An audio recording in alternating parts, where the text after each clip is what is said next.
Vuelvo con la mesa porque hay más información, pero vení, acompáñame que vamos a ir con Juan Grabois. ¿Qué tal, Juan? Gracias por haber venido. No, por favor, gracias por invitarme. Bueno, en primer lugar, 9 de julio, lo hemos Día de la transitado. Patria. Día de la Patria. Feliz Día de la Patria. Se puede decir feliz día en el actual escenario en el que vivimos en la Argentina. Es un día para estar feliz, para celebrar o para estar preocupado. Bueno, un poco de felicidad por conmemorar un momento fundacional de nuestra patria que vale decir, ¿no? La Declaración de Independencia era un acta de las Provincias Unidas del sur, de América del Sur. Es decir, esta perspectiva de patria grande que tiene mucho que ver con lo que estaban hablando antes sobre los proyectos y los métodos y las praxis que hay de los distintos sectores que queremos una América Latina unida y los que quieren que América Latina sea el patio trasero de los intereses de otros países, de otras ¿Vos decís que está más potencias. vigente que nunca esa patria grande? Pero estoy convencido... Vigente en términos de que se puede soñar con ella, digo, para algunos sectores. No hay salida para la Argentina fuera de esta gran nación latinoamericana, de este espacio plurinacional, que tenemos que revalorizar, que tenemos que sacarnos por ahí un poco a veces ese egocentrismo o esa idea de los argentinos de que nosotros somos blanquitos, europeos y que no tenemos nada que ver con los brasileros, con los paraguayos, con los peruanos, con los que eso es lo que bolivianos, con los sentimos chilenos. mayormente? Hay algo de eso, ¿no? Sobre todo en el puerto, ¿no? En el puerto portentoso que siempre miró a Europa y no miró al norte, no miró a la Patagonia. Por eso tenemos la megacefalia de la ciudad y del conurbano, porque no hemos podido desarrollar nuestro país pensando en el potencial de una Latinoamérica bioceánica que tenga salida al Atlántico y al Pacífico, como lo tienen los Estados Unidos, o no hemos podido desarrollar las provincias del norte en alianza con nuestros hermanos latinoamericanos. ¿Ahora esa patria grande es posible con todos los ruidos que hay en la región? Bueno, es la lucha... Dice algo Uruguay, en Argentina repercute porque lógicamente no se está de acuerdo ideológicamente con lo que sostiene la calle Pou. Bolsonaro también enfrentado, más allá de que le juegue una broma al presidente cuando se despide. Bueno, es una lucha de proyectos, ¿no? Siempre existió un sector, en todos los países de la región, un sector latinoamericanista. Y siempre existió un sector que abonó esta idea de los tratados de libre comercio bilaterales con las grandes potencias. Bueno, es un poco aritmético. Si nosotros no estamos unidos, desde luego no tenemos capacidad para negociar con los distintos polos de poder, no solamente con el norteamericano, sino también con el chino, con el ruso, con distintas potencias que tienen sus intereses y nosotros tenemos que defender única y exclusivamente los nuestros. ¿Hoy de quién dependemos? Hoy tenemos una dependencia tremenda del endeudamiento externo, fundamentalmente del Fondo Monetario Internacional. Es el lastre que tiene la Argentina. Esto, a diferencia de muchas otras cosas, son problemas que vienen de antes, son problemas estructurales. Esto sí es responsabilidad exclusiva del gobierno de Mauricio Macri, en complicidad con el Fondo Monetario Internacional, en ese momento presidido por Lagarde, pero que mantiene una continuidad en su composición accionaria. ¿El antes es solamente Macri? En el caso del Fondo Monetario Internacional, sí, Ajá. porque la Argentina no tenía deudas con el FMI y ahora tenemos 44.000 millones de dólares de deuda que no fueron a ninguna escuela, que no fueron a ningún puente, que no fueron a desarrollar el Plan Belgrano. O sea, esa deuda no hay que honrarla. Bueno, esa deuda hay que discutirla como es, que fue un fraude. Está bien, Entonces, bueno, pero a ver, vos te sentás a discutirla, sí. pero la deuda sigue existiendo. La deuda existe. Entonces, o no la pagás y te atenés a lo que venga después, o directamente ves la manera de buscar el mejor camino pagándola y viendo cómo planearse el país a partir de ahí. Bien, pero si uno plantea la negociación como si fuera un acreedor de buena fe, Sí. es una cosa. Si uno plantea la negociación viendo cómo fue la fuga de capitales, la violación del artículo 6 del propio Estatuto del Fondo Monetario Internacional, investigando la fuga de capitales que existió en la Argentina e investigando las complicidades geopolíticas del Fondo Monetario Internacional, funcionarios del Departamento de Estado de manera alegre y explícita planteaban que era para apoyar políticamente a Mauricio Macri. Bueno, uno plantea la negociación en otros términos, digamos, ¿no? Es evidente que hay una parte de esa deuda que puede ser, digamos, comprensible, que puede ser legítima, pero hay una parte mayoritaria que no lo es y eso hay que discutirlo. Nosotros no podemos pagar en los plazos y en las condiciones que hoy plantea el Fondo Monetario Bueno, pero el Internacional. gobierno está en esa búsqueda. No sé si en estos plazos o en otros, pero digo, hay un ministro, Martín Guzmán, y un gobierno que avala su gestión, porque no lo remueve, que va en ese camino. Bueno, hoy se dio una situación dual, 9 de julio, ¿no? Que yo se la planteé a quien quiso escucharla. Por un lado, Guzmán en Venecia, en un panel de quién sabe qué cosa, al lado de Lagarde. ¿No te gusta Guzmán? Hoy no me gustó. Hoy me pareció que tuvo una actitud que no se corresponde a la tradición de los patriotas argentinos. Porque la tuvo al lado de Hasta Lagarde. hoy sí, hoy no. Y hoy no me gustó lo que hizo. Porque la tuvo al lado de Lagarde y no dijo una sola palabra de la estafa que sufrió la Argentina. Pero pocas horas más tarde el presidente dio un discurso en el que nos prometió a los argentinos, nos garantizó que él no iba a claudicar en las negociaciones con los acreedores y el principal acreedor es el Fondo Monetario Internacional. Por lo tanto, ahora estamos en un impasse de espera, pero la Argentina necesita resolver este problema, pero resolverlo, no empeorarlo o consolidarlo, resolverlo. Y eso implica que si se acuerda con el Fondo Monetario Internacional, tiene que ser en condiciones, primero que reconozcan el zafarrancho que se hizo durante el gobierno de Macri, que no es únicamente responsabilidad de Macri, es responsabilidad de los funcionarios del Fondo Monetario y fundamentalmente de la administración de Donald Trump en Estados Unidos, que está siendo muy cuestionada. Que acompañó ese proceso. Que acompañó ese proceso, y que el fondo se tiene que hacer cargo del daño que hizo y del daño que hace en general a los países emergentes o como se dice Argentina es parte técnicamente, del fondo también, ¿no? Argentina es parte del fondo, es un accionista minoritario, el principal son los Estados Unidos, es el que tiene el voto de oro, si se quiere. Muchos países europeos plantearon que era una locura el tipo de préstamo, entre comillas, que se le estaba haciendo a Macri. Bueno, eso hay que discutirlo.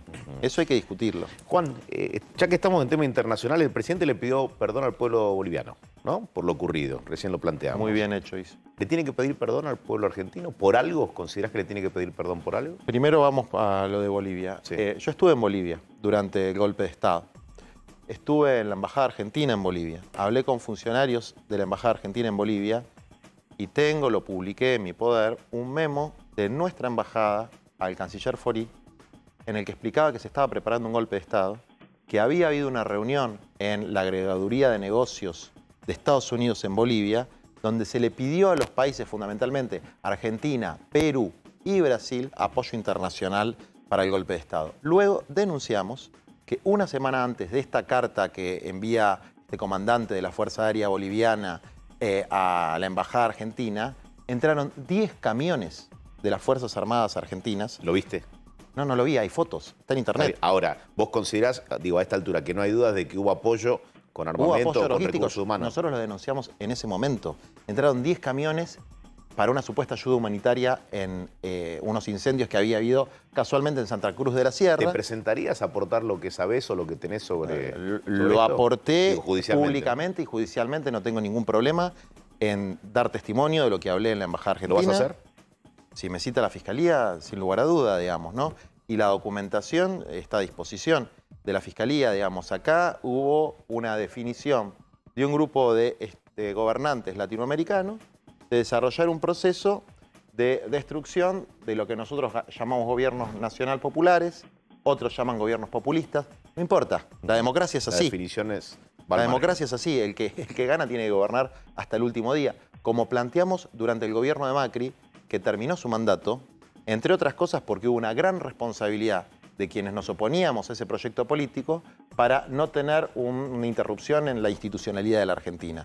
No es lo que hizo Mauricio Macri con otros países de la región. Venimos para acá ahora, entonces. Sí. ¿El presidente debiera pedirle perdón al pueblo argentino? ¿Por algo lo consideras así?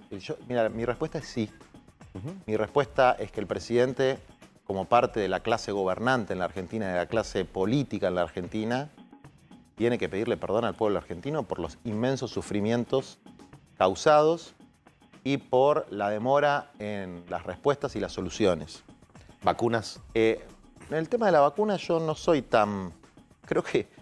La verdad que creo que la estrategia de las vacunas ha sido buena, digamos, ha sido multipolar. No pongamos a Pfizer en el medio para que no se tiña. No, vos fíjate, la pregunta es, chinas, ¿el gobierno confió demasiado cuando acordó 60 millones de dosis y creyó que ya con eso, ya asegurándoselas, ya tenía medianamente solucionado el tema vacunación. Mira, digo, las vacunas no llegaron en tiempo y en forma y el plan se ralentizó. Mira, la Organización Mundial de la Salud dice que la cuestión de la vacunación es una catástrofe moral internacional.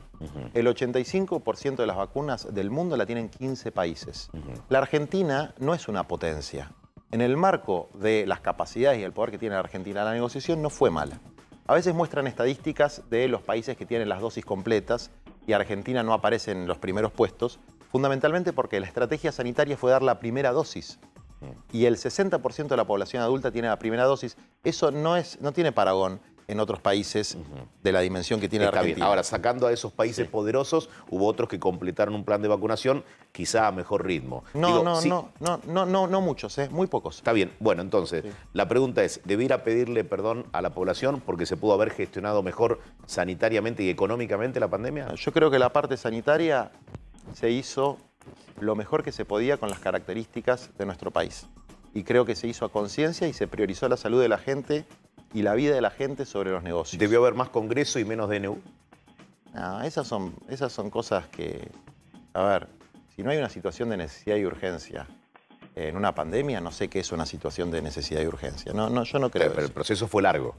Pero insisto, no creo que el problema haya sido eso. Si vos me decís cuáles son los problemas que yo vi en los barrios, en el territorio, etcétera, vi problemas serios con el tema educativo, serios problemas de conectividad para la educación virtual, en parte por cosas que se podrían haber hecho mejor, en parte porque hubo una decisión criminal del gobierno macrista que fue discontinuar el plan Conectar Igualdad, digamos, ¿no? Bueno, algo que ya se dijo. Permitime, porque quiero abrir con la mesa. Nacho. Sí, Grabois, hablamos a principio de año y usted tenía muchas críticas para el gobierno de Alberto Fernández, sobre todo lo que tenía que ver con la distribución de las ayudas sociales y demás. ¿Qué evaluación hace ahora, casi a más de medio año de aquellas críticas que usted le propinaba? ¿Cree realmente que ha habido un cambio en esa área o no? Yo sigo teniendo muchas críticas. Sigo teniendo muchas críticas a la concepción que en general hay sobre cómo abordar un sistema integral de trabajo, empleo y seguridad social en el siglo XXI, donde el paradigma del trabajo asalariado, es decir, de poder ir a una empresa, a una fábrica y tener un laburo estable, con convenio colectivo, con obra social, se ha destruido en todo el mundo. Creo que eso no se comprende en su verdadera dimensión. Tengo críticas a la política social, aunque considero, y lo he criticado muchísimo, que Daniel Arroyo es un buen ministro y considero que es un hombre que trabaja mucho y un hombre honesto. Pero yo creo que hay que cambiar el paradigma. Es decir, que hay que pensar la seguridad social como una ampliación de derechos, sino como una ayudita, digamos, ¿no? Entonces, la asignación universal por hijo y la moratoria jubilatoria fueron ampliaciones importantes de derechos en la Argentina, con una cobertura casi universal de los niños y de los adultos mayores. Bueno, ahora existe una población, sobre todo una población joven de entre 18 y 40 años, que le cuesta muchísimo insertarse en el mercado laboral por distintos problemas y que eso implica que hay que trabajar en el desarrollo de la economía popular comunitaria y fundamentalmente en la promoción de las pequeñas y medianas empresas que hoy están muy endeudadas, que tienen cargas sociales que son equivalentes a las que tiene Techín y eso no se resuelve reduciendo los derechos de los trabajadores, sino apoyando a las pequeñas y medianas empresas. Están fundidas. Están fundidas. Yo me junto bastante seguido porque, a ver, hoy tenemos problemas laborales, y esto lo vimos bien con el ingreso familiar de emergencia, que fue una buena política, que no es una política para los pobres. 9 millones de personas. 9 millones de personas. 9 millones de familias. Es una política que abarcó sectores medios. Entonces, es hora de pensar en una ampliación del sistema de seguridad social que abarque el concepto del salario universal, reordenar todas las partidas que están yuxtapuestas, que están mezcladas, son como capas geológicas de los distintos gobiernos en un solo programa y apostar al desarrollo de la economía popular en los sectores del reciclado, de la pequeña manufactura, de la urbanización de barrios. No termina de decir qué pasa con la pyme. No, hay mucho menos empleo privado durante esta pandemia, o sea, arrasó el empleo privado, la pyme está debilitadísima, a punto de fundirse. Y hay más empleados estatales y la verdad que no parece ser el camino.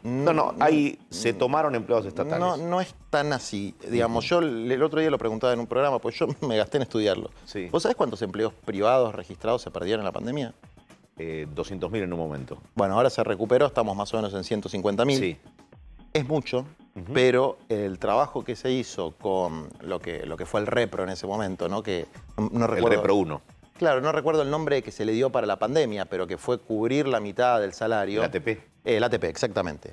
Fue muy importante, aunque yo tengo mis críticas de que lo recibieron como subsidio empresas que no deberían haberlo recibido, ¿no? Se me ocurre el Grupo Clarín, que le molesta muchísimo que haya subsidios para los pobres, pero ellos reciben los subsidios sin ningún miramiento. Yo creo que deberían haber sido préstamos, porque esa no es una pyme, pero que fue una política importante. Ahora, ¿qué es lo que yo pienso que hace falta? Y hablándolo con un montón de empresarios. Primero, por lo menos tener 2 años cubiertas por lo menos el 80% de las cargas sociales, una moratoria para el desendeudamiento de cargas impositivas y de créditos y acceso al financiamiento, que hoy el financiamiento se lo llevan las grandes empresas y no las pequeñas. Para los pequeños es nulo. ¿Rosario? Juan, en 2019, antes de que se cierren las listas, vos decías sin problemas de que querías que la candidata sea Cristina Kirchner, después fue Alberto Fernández. Ahora, en medio de la negociación, primero si vas a pelear por lugares en las listas y si tenés algún candidato preferido en la provincia de Buenos Aires, también en la ciudad, obviamente. Mira, yo cuando definí no ser candidato ni en aquella vez y ni en esta ocasión, es porque creo que hay voces que faltan, hay perfiles que faltan, ¿no? Y son los perfiles de los más jóvenes, mujeres y hombres, y de los excluidos y excluidas. Entonces, nosotros promovemos gente que viene de la más absoluta exclusión y que con mucho esfuerzo personal ha logrado estudiar, formarse.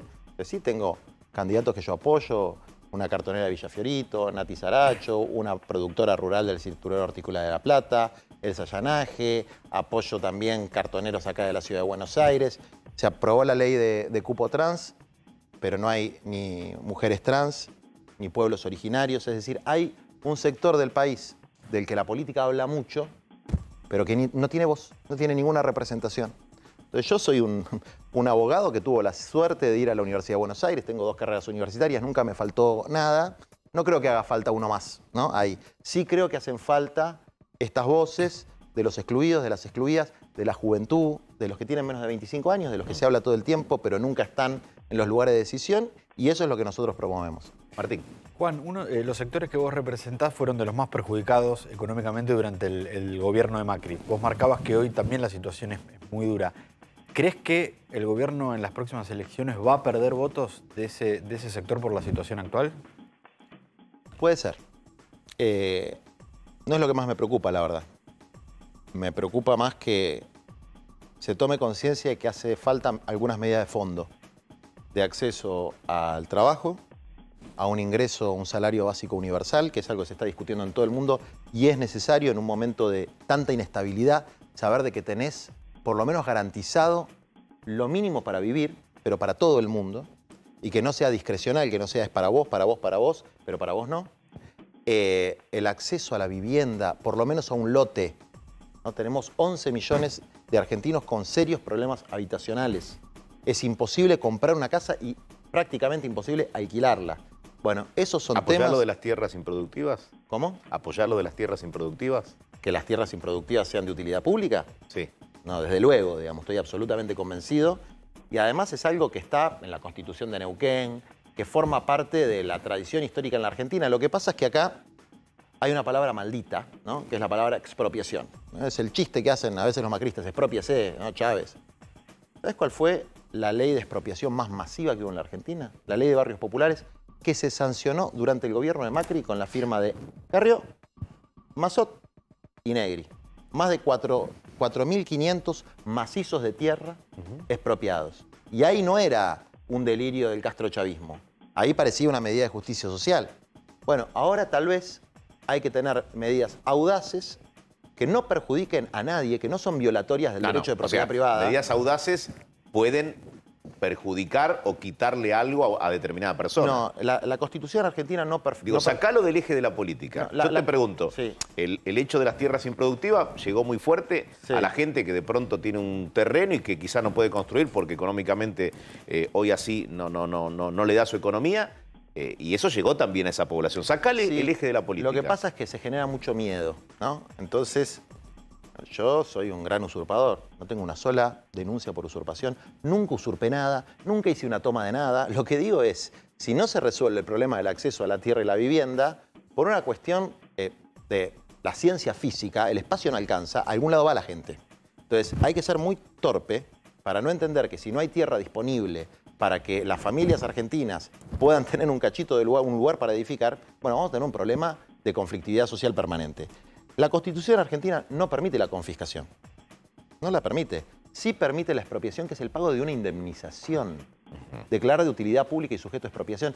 Mira, se hizo para hacer Puerto Madero y nadie dijo nada. Bien, pero llegámosle a un caso puntual. No hablemos de la expropiación un caso puntual. Porque se construye una autopista. Bueno, pero ¿qué vale más? ¿Una autopista? O Ver, no, pero no me lo lleves a ese terreno. Llévamelo a una tierra improductiva que está por más de 10 años sin ningún tipo de bueno, se le tiene que utilización. Pagar la tasación oficial, si es necesaria, para el desarrollo, no para un caso puntual, para el desarrollo territorial de la Argentina, para las nuevas generaciones que ya han venido y las que van a venir, hacer una planificación. Y eso implica, pagando la indemnización que la Constitución establece, expropiar tierras, no solamente está bien, es inteligente, es lo que hay que hacer, sino que es absolutamente legal. ¿Eso debiera pasar por el Congreso? Desde luego, toda ley de expropiación pasa por el Congreso. Bien. Como ha pasado a la ley de barrios populares. No le quites la cola a la jeringa. Con tu preparación, con lo que contaste recién en cuanto a tus carreras y demás, ¿te gustaría ser presidente? Puede ser. No en este momento. No es el momento. Estás como los técnicos que dicen no es momento de tomar la selección. Hoy no podría porque me enojo muy fácil. Mirá. Porque tengo mucha bronca. O sea, un presidente no debe enojarse. No debe enojarse, pero debe ser firme. ¿No? Francisco hablaba mucho de templanza y mansedumbre. Y bueno, yo eso todavía no lo tengo desarrollado, por lo tanto no es un momento en el que yo pueda aportar en ese sentido. Sí puedo aportar en otras cosas. ¿Tenés equipo? Y además, un buen equipo? Creo en la construcción colectiva, digamos, ¿no? Yo tengo muchos años de militancia en los movimientos sociales donde yo creo que está la gente más buena y más maravillosa que hay en este país. ¿Lo ves firme al presidente? Creo que le falta un poco de eso, ¿no? Creo que le falta un poco de templanza en algunas discusiones. ¿Se enoja demasiado? No sé si se enoja o no se enoja. Creo que tal vez confía demasiado en la buena fe del otro lado. Esto quiere decir, cuando hay intereses contradictorios, no es una cuestión de tomar un té entre amigos y nos vamos a poner de acuerdo. Hay que saber qué intereses defiende uno. Y hay que plantarse a cara de perro. Y los intereses nacionales y del pueblo argentino hay que defenderlos a cara de perro con los Techín, con los Grupo Clarín, con el Fondo Monetario Internacional, con los que evaden impuestos, con los que contrabandean soja, minerales, etc. Y ahí yo creo que falta firmeza. Digo, yo creo que la Argentina es de ellos, ¿no? De un 1%, de una élite, o es de todos y todas, que los incluye a ellos también, pero no siempre adelante de la fila. Viste que Alberto dice mucho esta frase de que hay que empezar por los últimos para llegar a todos. Sí. ¿No? Bueno, para empezar por los últimos hay que tocar los privilegios de los primeros. Si no, ellos no se van solitos de la fila, ¿eh? No dejan primero a los últimos. Entonces hay que decirle a los que están primero en la fila, mirá, hermano, te toca correrte un poquito porque hay que empezar por los últimos. La seguimos en otro momento. Gracias, Juan, por haber venido. Hacemos una pausa.